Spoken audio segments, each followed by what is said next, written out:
Salut à toi cher humain et bienvenue sur Gaming News Planet. Aujourd'hui 4 news. La PS5 reçoit sa première grosse mise à jour. Sony investit 200 millions de dollars supplémentaires dans Epic Games. De nouveaux détails pour BioShock 4. Et enfin BioWare détaille les améliorations visuelles pour Mass Effect Legendary Edition.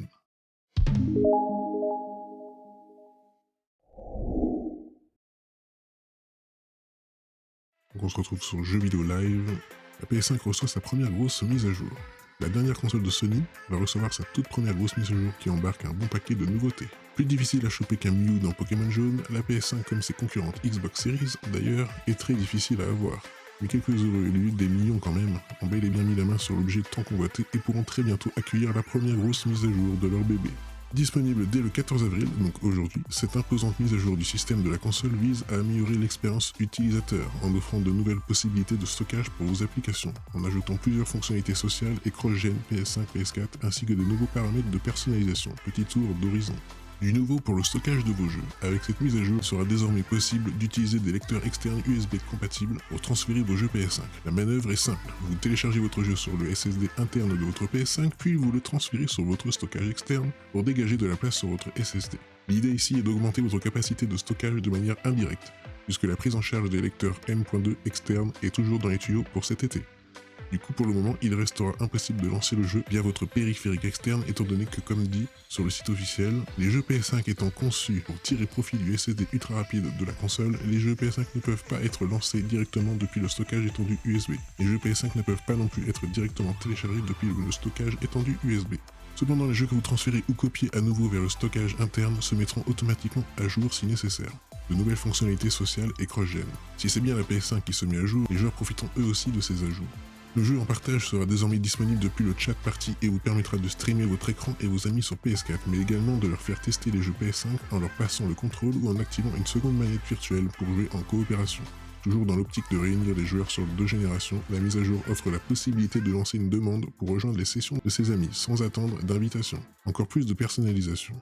Avec cette nouvelle update, vous pourrez également compter sur de nouvelles options de contrôle et de personnalisation de votre expérience utilisateur. Sony a en effet opéré à une refonte du menu Game Base pour améliorer la fluidité et la rapidité d'accessibilité à vos fonctionnalités, comme le fil d'activité de vos amis ou votre chat party. En parlant de chat vocal, il sera désormais possible de modifier rapidement le volume du micro de vos camarades de jeu de manière individuelle et de gérer le vôtre en un clic. Côté jeu, vous pourrez maintenant pré-télécharger les mises à jour de vos softs si les développeurs le permettent, de façon à pouvoir le lancer directement dès la sortie du patch. Vous pourrez aussi personnaliser votre bibliothèque en la réarrangeant à votre sauce. Enfin, la liste des trophées se met aussi à niveau, en proposant une customisation des paramètres de capture d'écran lors de l'obtention d'un trophée, pour par exemple n'immortaliser que les trophées rares. L'écran des statistiques a également été revu. La PlayStation App se met elle aussi à jour. Pour conclure ce gros patch, l'application PlayStation reçoit elle aussi son lot d'améliorations pour vous permettre de créer des listes de souhaits, de recevoir des alertes lorsque vos amis se connectent ou encore modifier votre statut en ligne.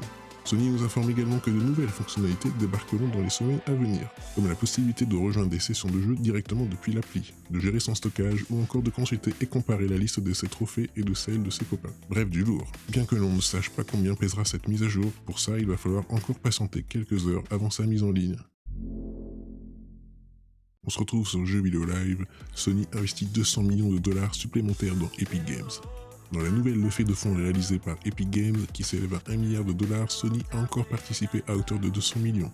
Epic Games annonce avoir réalisé une nouvelle levée de fonds à hauteur d'1 milliard de dollars, dont 200 millions viennent de Sony Drop Corporation, société propriétaire de la marque PlayStation. Cet investissement renforce la relation déjà étroite entre les deux entreprises et leur mission commune, faire progresser l'art dans la technologie, le divertissement et les services en ligne à caractère social. C'est fendu Epic Games dans son communiqué. Sony avait déjà apporté 250 millions de dollars aux créateurs de Fortnite en juillet dernier et semble vouloir continuer sur sa lancée. Kenichiro Yoshida, PDG de la firme japonaise, a déclaré « Epic continue de proposer des expériences révolutionnaires grâce à son éventail de technologies de pointe soutenant les créateurs de jeux et de l'industrie du divertissement numérique. Nous sommes ravis de renforcer notre collaboration afin de fournir de nouvelles expériences de divertissement aux gens du monde entier. Je crois fermement que cela correspond à notre objectif de remplir le monde d'émotions grâce au pouvoir de la créativité et de la technologie. » Avec tout ça, Epic Games vaut maintenant 28,7 milliards de dollars. Et pourtant, la société de Tim Sweeney a déclaré qu'elle ne serait rentable qu'à partir de 2023.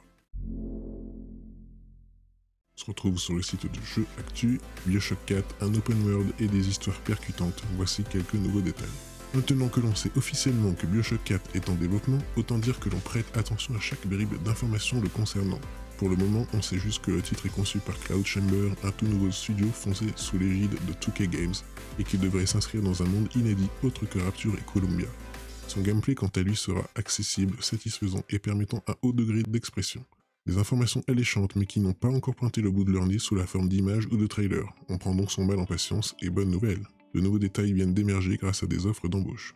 Ainsi, Cloud Chamber cherche un programmeur en IA, un designer d'interface, un world designer et surtout un scénariste principal dont le rôle sera de construire des arcs narratifs mémorables, d'écrire des dialogues et d'insuffler de la vie aux personnages. Plus intéressant encore, hormis un bagage conséquent demandé dans le milieu, le nouveau venu devra penser des histoires percutantes axées sur les personnages dans un monde ouvert. Tout est dit, BioShock 4, ou quel que soit son nom, se déroulera donc dans un open world tout en gardant les fortes composantes narratives qui ont fait la réputation de la saga.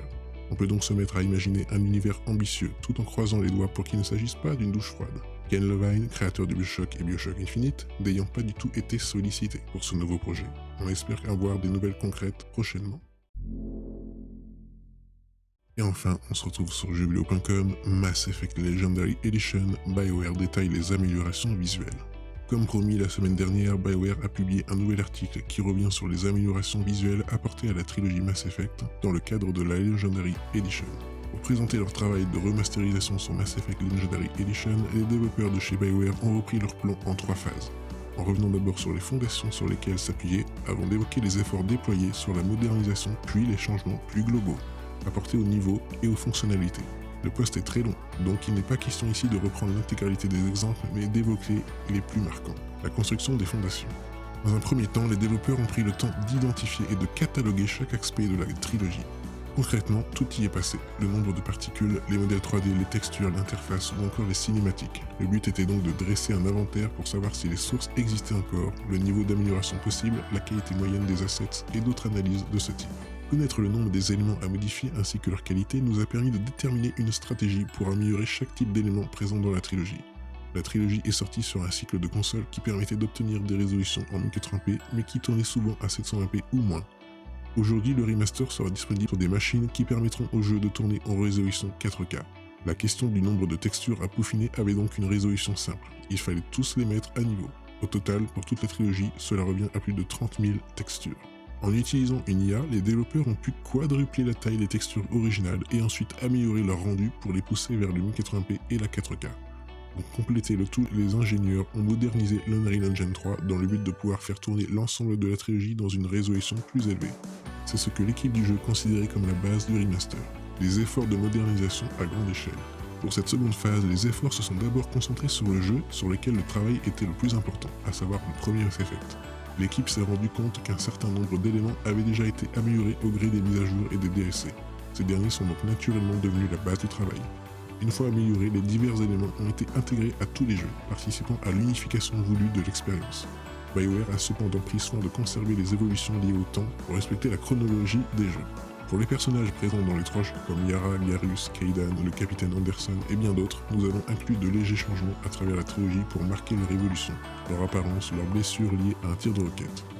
Évidemment, nous ne pouvions pas conserver les uniformes avec le logo SR2 pour l'équipage du Normandie SR1, et nous aimions toujours l'aspect militaire et lisse des uniformes de l'amirauté de l'Alliance, particulièrement leur évolution à travers la trilogie. Il a fallu améliorer chacune des versions de ces tenues individuellement. Les artistes ont donc passé beaucoup de temps sur l'intégration de la géométrie 3D quand il le fallait, à réparer les problèmes d'étalonnage et à s'assurer que les matériaux réagissaient correctement aux éclairages modifiés. Quant aux cinématiques, BioWare déclare ceci. Nous avons créé des rendus en 4K pour cette dernière quand cela était possible. Dans le cas contraire, nous avons utilisé un outil IA de mise à niveau sur les vidéos originales. Dans les deux cas, nous avons modifié la correction des couleurs, nous avons ajouté ou composé des détails et effets visuels supplémentaires, et nous avons même poli certains contours image par image pour qu'ils n'apparaissent plus comme datés en comparaison avec le gameplay. Les ombres ont également été améliorées, de même que le SSAO, l'anti-aliasing ou encore le bokeh. Le studio affirme que les joueurs pourront constater eux-mêmes les améliorations au niveau des reflets puisque la Legendary Edition les gère désormais en temps réel. Reconstruire les mondes. La dernière phase de la remasterisation avait pour but de permettre aux équipes de procéder à des améliorations générales et de ne plus s'occuper des éléments un par un. BioWare indique qu'à ce moment du développement, des milliers d'améliorations avaient été apportées, mais qu'un écart était toujours assez important entre Mass Effect et Mass Effect 2. Nous avons comparé les niveaux sélectionnés à leur conception artistique d'origine, aux intentions conceptuelles et aux inspirations qui leur avaient donné naissance. Nous avons aussi pris des douzaines de captures d'écran des niveaux bénéficiant d'une meilleure résolution pour les transmettre à Derek Watts, le directeur artistique de la trilogie Mass Effect. Pour nous aider à comprendre, BioWare prend quelques exemples. Sur Feros, les joueurs pourront voir des effets de fumée améliorés, de nouveaux bâtiments venant remplir l'horizon ou encore de nouveaux effets pour les flammes. Sur Noveria, il sera possible de voir apparaître des éclairs retravaillés et une tempête plus intense. Enfin, l'équipe évoque Eden Prime. C'est là que débute le premier Mass Effect. Pour améliorer le rendu de la planète, le studio a utilisé les éléments du DLC Surgis des Cendres et a déplacé le soleil pour permettre un éclairage plus propre. Les signaux de destruction y ont également été rendus plus visibles, tandis que les feuillages ont été densifiés. Quand nous avons commencé à travailler sur l'édition légendaire, nous avons été submergés par une sensation de nostalgie mêlée de curiosité. Nous savons que la direction artistique et que le scénario doivent avancer main dans la main pour donner naissance à tout un univers. Pour nous, ces jeux ont une âme, et nous croyons vraiment avoir trouvé un équilibre où l'atmosphère et l'essence des jeux originaux ont été conservés, tout en apportant des changements de taille. Notre lancement aura lieu dans un mois et nous avons vraiment hâte de vous laisser découvrir tous ces changements et surtout de vous voir vivre de nouvelles aventures mémorables dans Mass Effect.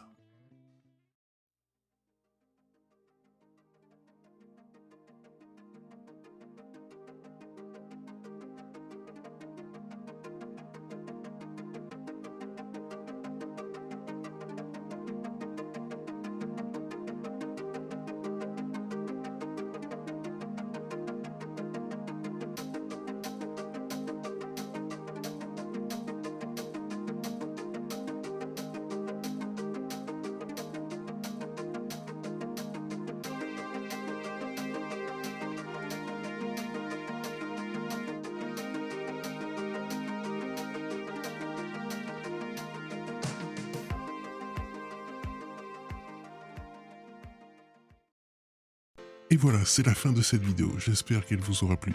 Si c'est le cas, n'oublie pas de mettre un like, de t'abonner, d'activer la petite cloche et de me suivre sur Twitter. Et moi je te dis à la prochaine, cher humain.